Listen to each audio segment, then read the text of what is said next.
البدع والأهواء، أهل البدع العقائدية وأهل البدع السياسية. أنا أقول بيننا وبينكم السلف، بيننا وبينكم الكتب، كان فيقول البدع بيننا وبينكم الجنة. بسم الله الرحمن الرحيم. الحمد لله حمدا كثيرا طيبا مباركا فيه كما يحب ربنا ويرضى. أشهد أن لا إله إلا الله وحده لا شريك له، وأشهد أن محمدا عبده ورسوله صلى الله عليه وعلى آله وأصحابه ومن تبعهم بإحسان إلى يوم الدين. Amma ba'd. Pembahasan kemarin kita membaca sekilas tentang mawani'ut takfir awit tafsik. Apa itu diantaranya yang menjadi penghalang seorang dikafirkan? Arif.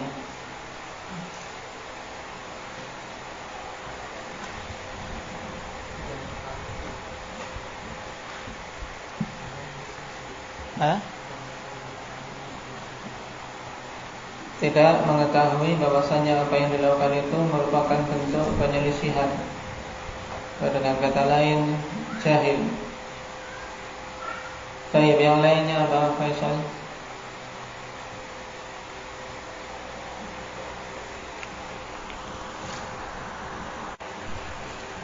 Baik. Selain kejahilan, kalau kondisi seorang baru masuk Islam atau seorang berada di tempat yang jauh yang tidak mendapatkan pengajaran Islam, ini semuanya kondisi-kondisi di mana kejahilan itu dimaafkan. Nah, karena kalau seorang ikhwanillah berada di dekat majalisul ilm kemudian dia jahil, ini sebagian ulama mengatakan tidak diterima. Nah, kenapa? Karena menunjukkan dia berpaling, i'rad, berpaling dari mempelajari agama Allah. Ini permasalahannya berbeda. Sekarang ditanyakan mawani' yang lain selain jahil. Apa Mukasha?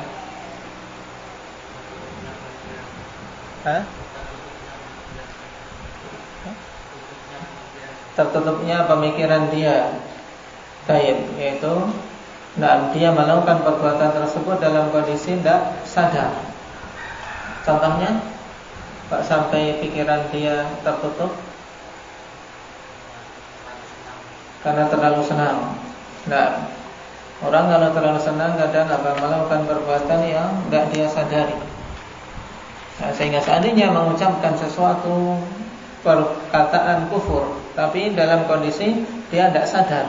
Karena apa? Karena akalnya tertutup, maka ini diberi udzur. Mawani' yang lain apa? Hudzaifah.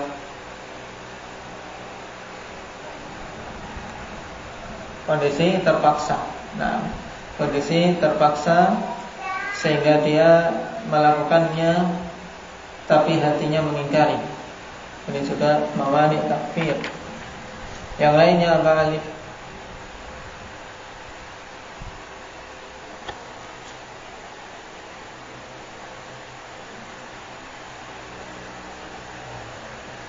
Di antara mawani' takfir yang kemarin kita pelajari apa?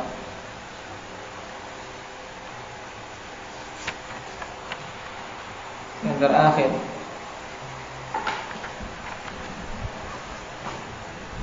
Apa Ridwan?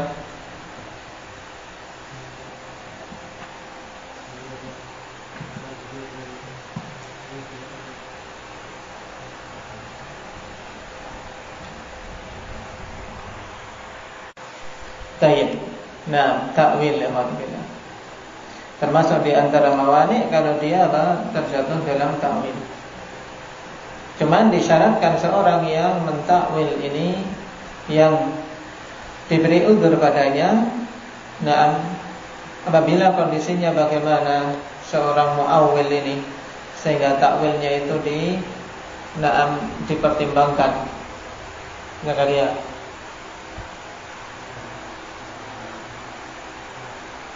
dia seorang ahli ijtihad.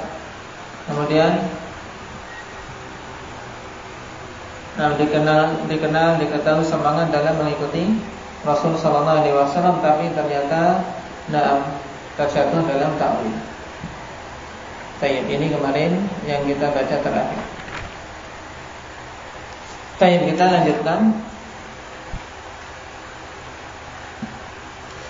Perhatikan akhwani fillah beberapa catatan kaki yang kemarin belum kita baca. Halaman 188, catatan kaki nomor 1. Min i'tiqadi ahli sunnati alla yukaffiru musliman bi dhanbin ma lam yasil bihi dhanbuhu kufran aw syirkan. Ya. Termasuk di antara keyakinan ahli sunnah adalah tidak mengkafirkan seorang muslim dengan sebab suatu dosa, selama dosa tersebut tidak mencapai kekufuran atau kesyirikan. Ini diingat-ingat. Nah, tegaskan oleh para imam, bisa dilihat dalam ta'liq Syekh bin Baz dan Syekh Albani terhadap Aqidah Tahawiyah. Nah, selama dosa tersebut tidak mencapai kekufuran atau kesyirikan, maka tidak dikafirkan. Nah, lalu hukumnya apa? Fa hukmuhu 'indahum mu'minun fasiqun bi maksiyati.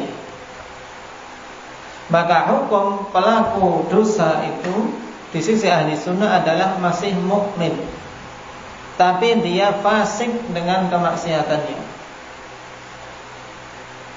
La yu'tal imanul mutlaq wa la yuslabu mutlaqul iman.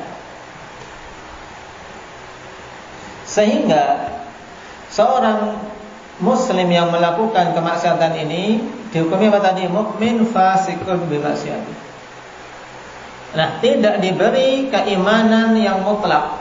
Nah, di sini istilah yang banyak diulang-ulang oleh para ulama dalam kitab-kitab mereka, ikhwan fillah, harus antum bedakan al-imanul mutlak dan mutlakul iman. Apa bedanya? Ya, cuman dibolak-balik tapi bedanya jauh, ikhwan. Kalau yang dimaksud dengan al-imanul mutlak yaitu iman yang sempurna. Iman yang sempurna. Nah, seorang mukmin yang melakukan dosa tidak diberikan kepadanya keimanan yang sempurna, atau diistilahkan dengan apa? Apa tadi Umar? Al-imanul mutlak.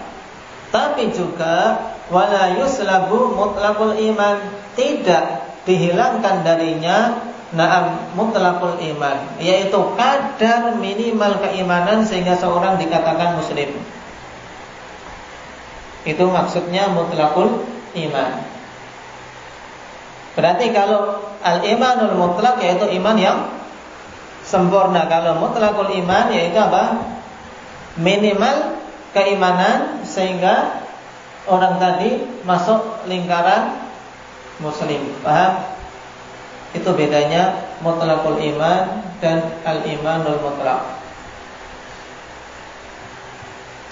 Dan istilah ini akan banyak didapati dalam pelajaran-pelajaran akidah ikhwanillah di kitab-kitab yang lebih tinggi. Maka pahami semenjak sekarang. Hada hukmuhu fid dunya, ini hukum orang tersebut di dunia. Apa hukumnya di dunia tadi? Dihukumi bagaimana seorang muslim yang melakukan dosa. Dihukumi bagaimana Hudzaifah?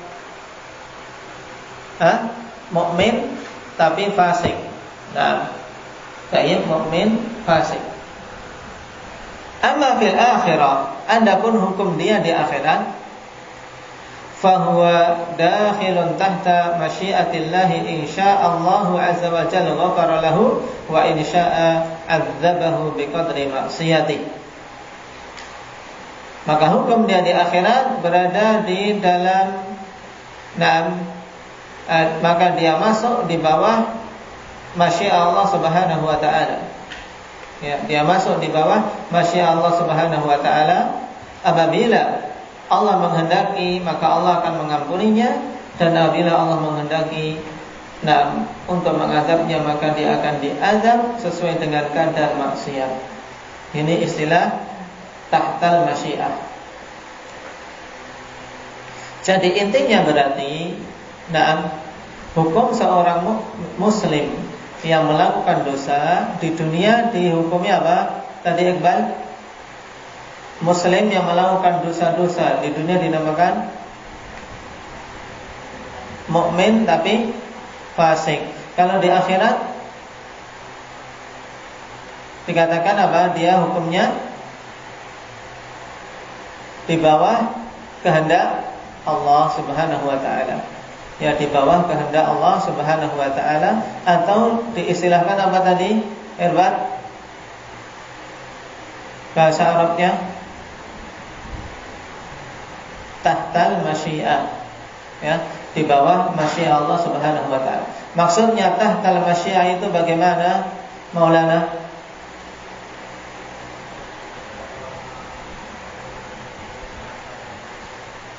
Nah, kalau Allah berkehendak untuk mengampuni maka akan diampuni. Kalau Allah berkehendak untuk diadab maka akan diadab sesuai dengan kadar maksiatnya. Ini makna tahtal masyiah. Baik. Hadza ma'alaihi al-kitab was sunnah. Inilah perkara yang Alkitab dan Sunnah berada di atasnya. Baik.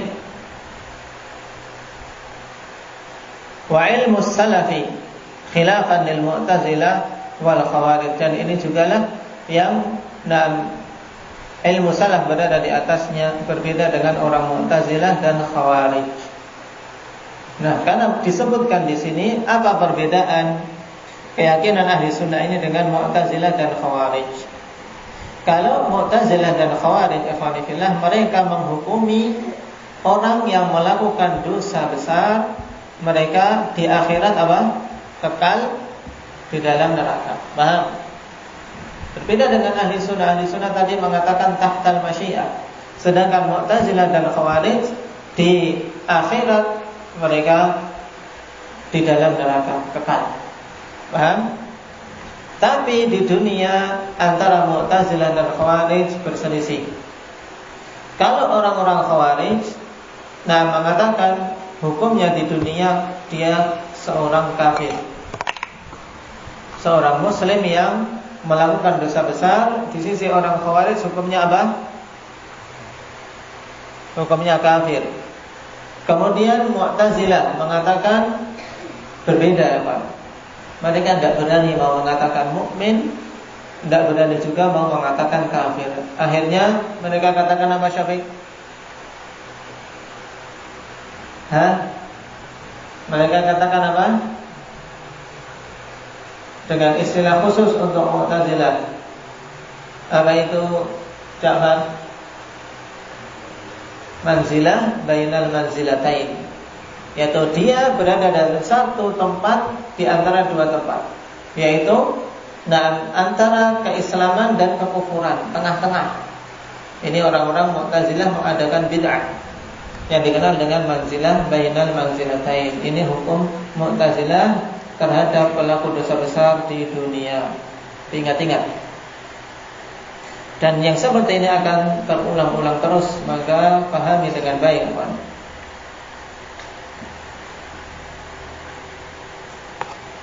Kemudian perhatikan catatan kaki halaman 189.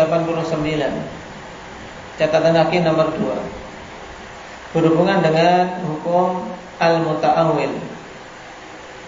Hukum orang yang melakukan takwil.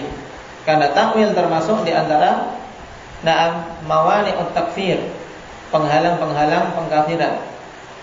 Tapi muta'awil, orang yang melakukan takwil ini hukumnya berbeda-beda.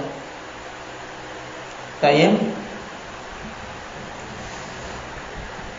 Qala Syekhuna Kamal Al-Adani rahimahullahu taala, ahkamul muta'awil. Al-awwal an yakuna sadiran an ijtihadin wa husni niyyah. Yang pertama, takwil tersebut muncul dari suatu ijtihad dan niatan yang bagus. Ini kondisi pertama. Mudahnya apabila ta'wil itu muncul dari ijtihad dan niatan yang bagus. Nah, niatan yang bagus itu bagaimana? Bihaitsu idza buyyina lahul haqqu raja'a an ta'wili. Niatan bagus maksudnya apa? Di mana apabila diterangkan kepadanya al-haq, dia akan apa? Dia akan rujuk dari ta'wilnya. Maka orang yang seperti ini hukumnya bagaimana? Fahada ma'fuun anhu li'anna hadha muntaha wus'ih. Maka hukum takwil yang seperti ini dimaafkan. Kenapa? Dikarenakan itu adalah apa? Adalah puncak dari kemampuan dia untuk menetapkan hukum, sebab dia telah berijtihad dan juga berniat bagus. Cuman belum mendapatkan taufik untuk mencocoki kebenaran, karena tidak ada yang mengajari atau tidak ada yang memberitahu. Paham? Ini kondisi pertama. Kondisi takwil yang muncul dari suatu ijtihad dan niatan yang bagus. Nah, bukti niatan bagus itu bagaimana? Kapan saja diterangkan kebenaran, maka dia akan rujuk dari takwilnya dan menerima kebenaran yang disampaikan. Nah, orang yang seperti ini takwilnya dimaafkan. Paham? Paham? Hanafi. Nah, yang kedua, an yakuna sadiran an hawa wa ta'assubin wa lahu wajhun fil lughatil arabiyyah. Yang kedua, apabila takwil tersebut muncul dari hawa nafsu dan ta'assub. Ya, karena hawa nafsu dan ta'assub saja. Tapi lahu wajhun fil lughatil arabiyyah, dia punya sisi kebenaran secara apa? Bahasa Arab. Ya, ada sisi untuk bisa diterima dari bahasa Arab atau di dalam bahasa Arab. Nah, orang yang seperti ini hukumnya bagaimana? Fahuwa fiskun wa laysa bikufrin illa an yatadammana naqsan aw aiban fi haqqillahi fayakunu kufran. Maka itu adalah kefasikan, bukan kekufuran. Kecuali apabila terkandung di dalamnya penetapan kekurangan atau aib pada hak Allah Subhanahu wa taala, sehingga itu menjadi kufur hukumnya. Berarti kesimpulan untuk kondisi muta'awil yang kedua, yaitu apabila takwilnya itu muncul karena apa? Hawa nafsu dan ta'assub, tapi ada sisi kebenaran secara bahasa. Paham? Ada sisi kebenaran secara bahasa. Misalnya qanifillah iyad. Iyad diartikan kekuatan. Ini ada sisi secara bahasa. Secara bahasa. Maka hukum orang yang seperti ini apa tadi? Dihukumi fasik.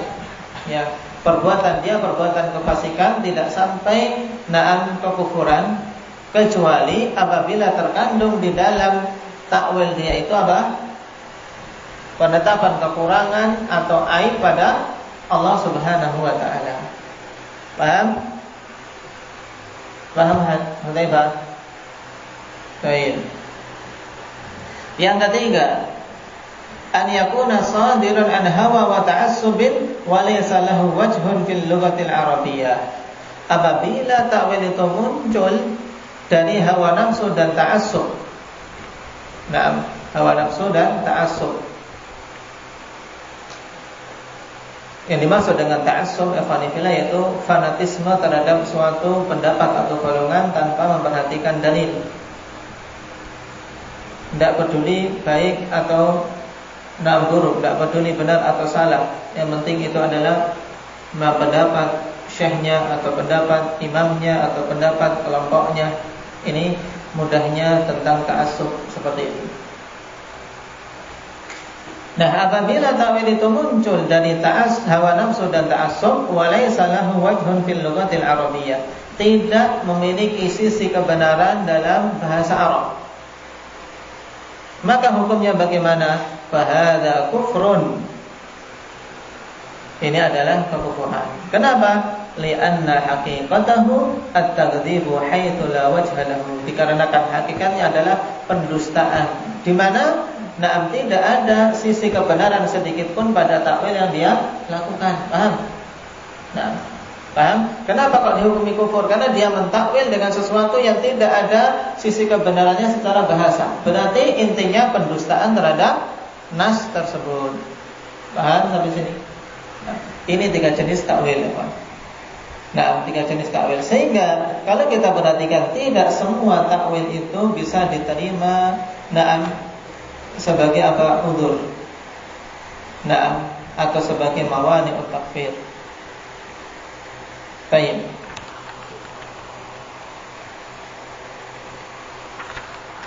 Dan tentang hal ini bisa dirujuk dalam kitab-kitab yang disebutkan di sini.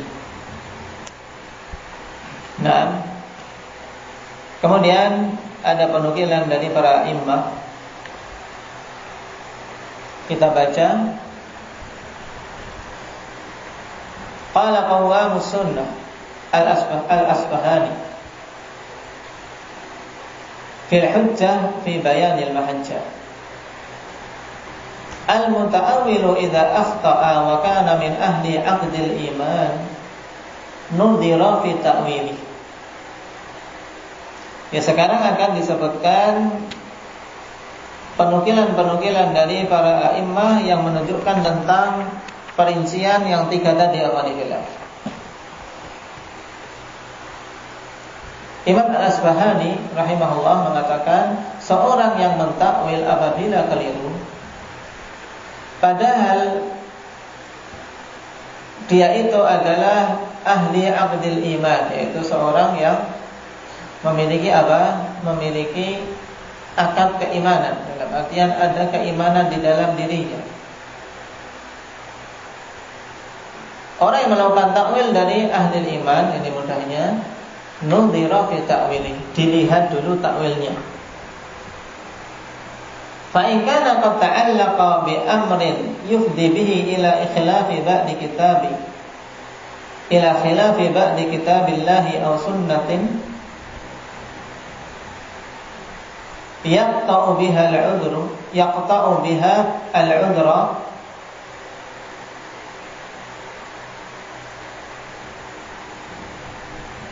aw ijma'in fa innahu yukaffar wa la yu'dzar. Ini perincian pertama. Dilihat dulu takwilnya, maka apabila takwil dia tersebut berkaitan dengan perkara yang akan berakibat penyelesaian terhadap sebagian kitab Allah atau sunnah Rasul sallallahu alaihi wasallam, yang apa? Yang terputus udzur padanya, atau menyelisihi ijma', maka dia dikafirkan dan tidak diberi udzur. Kenapa alasannya? Li'anna syubhata allati yata'allaqu biha fi hadha dha'ifatun la yaqwa quwwatan yu'dharu biha. Dikarenakan syubhah yang dia bergantung dengannya, dalam kondisi ini syubhat yang lemah tidaklah kuat untuk apa? Untuk dia bisa diberi udzur dengan sebab syubhat tersebut. Kenapa? Karena dia melawan ijma' atau nas dalam kitabullah dan sunnah Rasul sallallahu alaihi wasallam yang sangat terang. Ini kondisi yang pertama. Lianna ma syahida lahu aslun min hadhihi al-usul fa innahu fi ghayatil wuduhi wal bayan. Dikarenakan perkara yang apa? Yang suatu pokok mempersaksikannya dari pokok-pokok di dalam Islam ini, maka sungguhnya hal tersebut akhwanifillah pada puncak kejelasan. Jadi perkara yang sangat jelas. Falamma kana sahibu hadhihi al-maqalati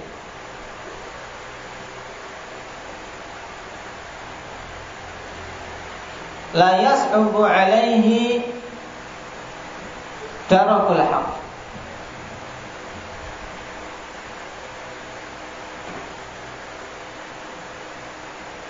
Wala yaghmidu 'indahu ba'du mawadhi'il hujjah lam yu'dhar fi adh-dhahabi ila al-haq bal umila khilafuhu fi dhalika ala annahu inadun wa israr. Perhatikan kalimat-kalimat ini,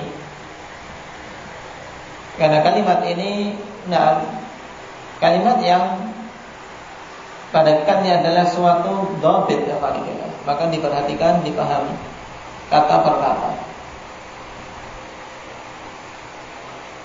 Nah, tadi kenapa alasannya dia tidak diberi udzur? Karena syubhatnya apa?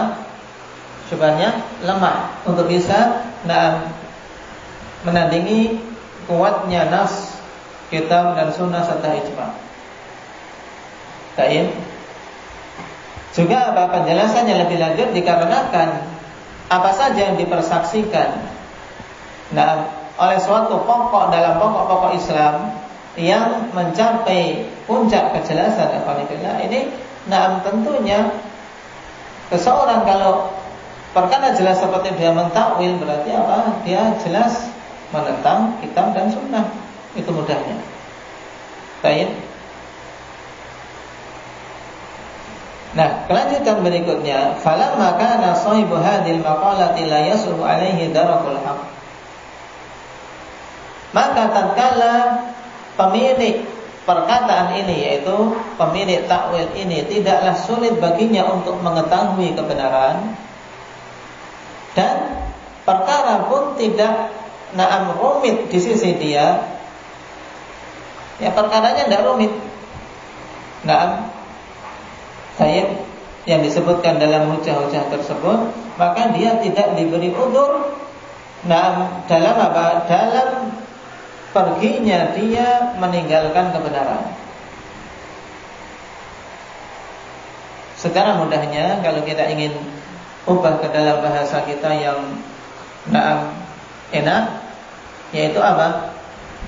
Seorang yang mentakwil, dilihat takwilnya. Jika takwilnya itu berhubungan dengan perkara yang berakibat penyelisihan terhadap kitab dan sunnah yang sudah pasti, maka tidak diberi udzur. Demikian pula kalau menyelisih ijma', tidak diberi udzur. Kenapa? Karena syubhat dalam masalah ini kecil, ya, tidak bisa menandingi kuatnya hujjah tersebut. Juga apa? Dikarenakan perkaranya sangat jelas, sehingga apa? Orang itu sebenarnya tidak sulit untuk mengetahui perkara yang benar dalam masalah itu. Juga perkaranya tidak rumit, maka tidak diberi udzur, kecuali kalau perkaranya rumit. Ini maksudnya, ya kan?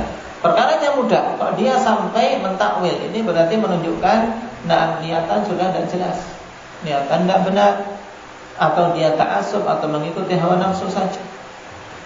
Nah, orang yang seperti ini tidak diberi udzur tatkala meninggalkan al-haq. Bal umila khilafuhu fi dzalika ala annahu inadun wa israr. Bahkan penyelisihan dia disikapi dengan apa? Dengan hukum bahwasanya dia itu inad atau israr. Bahwasanya dia itu menentang. Atau memang apa? Israr, yaitu ngeyel untuk tetap berada di atas kebatilan walaupun sudah diberitahu kebenaran. Tayyib. Qala man ta'ammada khilafa aslin min hadhihi al-usul wa kana jahilan lam yaqsud ilayhi min tariqil inad fa innahu la yukaffar. Dan siapa saja yang menyengaja menyelisih suatu pokok dari pokok-pokok ini, yaitu pokok-pokok dalam Islam, dan dia seorang yang jahil, tidaklah memaksudkan dalam penyelisihan itu sebagai bentuk pembangkangan, maka dia tidak dikafirkan. Nah, ini kondisi yang kedua. Kondisi karena memang dia seorang jahil. Nah, bentuk-bentuk kejahilan yang diterima kapan? Apa saja bentuk kejahilan yang diterima? Indak ya Rifki. Kalau baru masuk Islam, atau berada di tempat yang jauh, yang pedalamankah, atau memang jauh dari tempat ilmu, belum tersampaikan ilmu padanya. Ini ya, pahami kalam Imam Al-Asfahani rahimahullah ta'ala. Untuk kalam Ibnu Hazm dan Imam As-Sa'di insyaallah kita ambil pada pertemuan yang akan datang. Perincian hukum takwil, nah, saya ingin antum pahami dengan benar, ya, karena ini penting. Karena kita hidup di zaman banyak sekali orang-orang melakukan takwil. Nah, sehingga butuh mengetahui perincian hukum mereka-mereka itu.